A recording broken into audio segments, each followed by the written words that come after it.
Thank you so much for attending our first District 4 Candidate Forum at PSU, Smith Memorial Student Union. I'm Darrell Kinsey Bay. I'm your moderator. I'm the co-founder of the BIPOC Writing and Healing Center, which is the co-host of this event. I'm a youth advocate for REAP, and I am running for mayor for the city of Portland. Thank you so much. Thank you. I appreciate that. So without further ado, we're going to get into the questions. I'm going to give you the layout of how we're going to orchestrate everything. We have our volunteers going to give a 30-second time check and then a 10-second time check. And that volunteer is in the center of the front row. And when we do the first question, we're going to be including the candidate's introduction about themselves, such as their name, some of their policies, and their goals for the city, in addition to the question. It's a little kind of tight, but we're gonna make it happen, all right? All right, let's get it started. I'm gonna move over here, don't mind me. All right, here we go. What does treating someone with dignity mean to you? How will you ensure that the most vulnerable in our community are treated with dignity as we navigate getting everyone housed? My name is Michael Trimble. I'm running for District 4 City Council. I want to thank Darrell and Jeremy for organizing this event.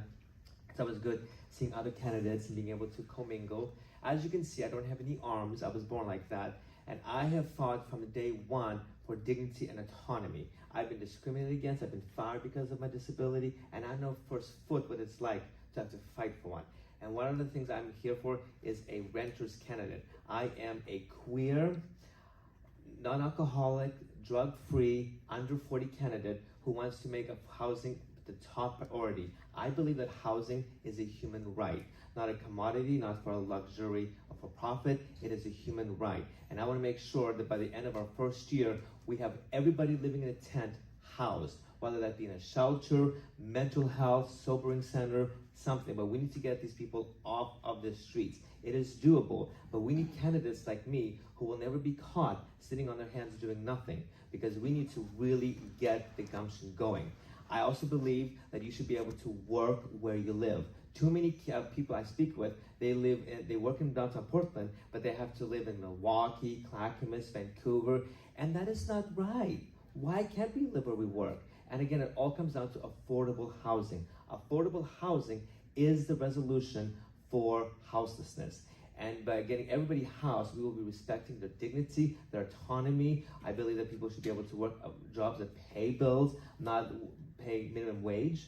And I encourage you to go to my website at iamwithmichael.com, and thank you for coming. And we're going to start with Michael Trimble on this question. Trimble. Yes. Trimble.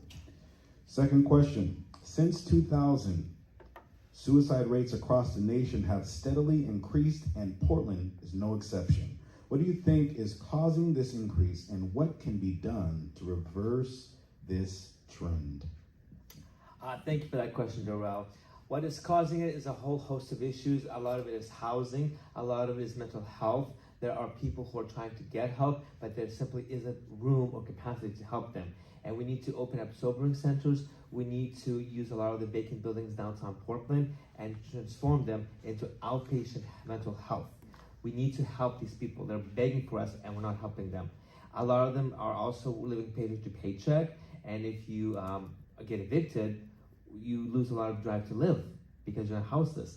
And so it's multi-combinational, but again, housing is huge, mental health, and we really need to get on the ground and actually help people get back on their feet and help them find work. One of the things I want to do, I know this is not exactly related to the question, but PSU is a good example. What I want to do is make housing part of your tuition, so this way it's covered by your grants, scholarships, because as a student, you're fighting to better yourself by getting education, and you shouldn't have to worry about your housing. And this applies to every Portlander. Housing is a human right, and if you're housed, you're not going to have a lot of problems that affect people who are committing suicide and whatnot.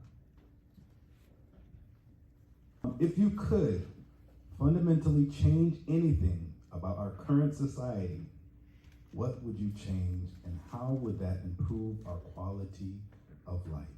Well, if I could change one thing about society, it would be the abolishment of our two-party system.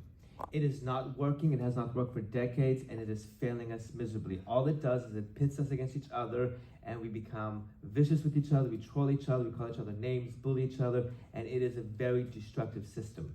And one thing I'm loving about this new charter system is that we are all here running as non-partisans. We're not running as Democrats, we're not running as Republicans, as independents, Greens, what have you. We're all nonpartisan, running on the issues. We need to return to a time when candidates ran on the issues, not on how much money they could raise, they could be endorsed by, where we can actually meet with candidates, voters like you, who are taking the time out of this beautiful day when you could be out on the food market, but you're here with us, and I cannot thank you guys for showing up here.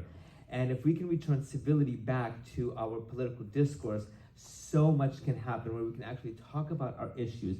We all have 10 different agendas here, but we all agree that we need to get there somehow.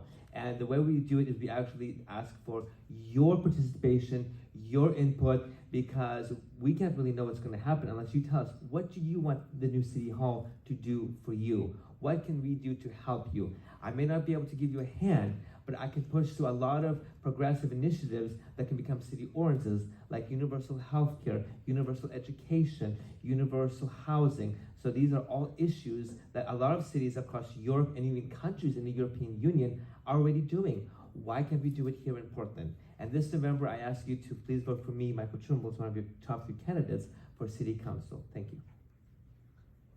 Round of applause.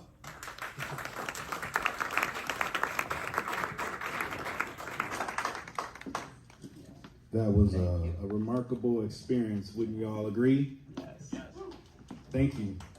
So, without further ado, we do still have a little bit of time. We're going to get them out of their seats, and they're going to intermingle with everyone here that's still here. And there's a lot of food. What about the questions from the audience? Do we have time for that? Four. For questions from the audience? We don't have time for that, do we? We're gonna do like a meet and greet. So Okay, yeah, if we're you gonna have do it. questions, you can. We're gonna do a meet and greet. You'll be able to meet all the candidates when they get out there. Yeah. But I want you all to recognize that we are also a part of the Small Donor Elections program, and each of these candidates, with the exception of maybe a few, are not accepting money. But those that are, every $5 that's donated to their campaign is matched 9-to-1 by the city. And if you have $45, you could possibly help them all. Obviously, District 4 is doing a wonderful job, as you can see, for the collaborative effort of making this city a better place. Without further ado, intermingle. Thank you all for coming. I appreciate y'all. Look forward to doing this again. Yes.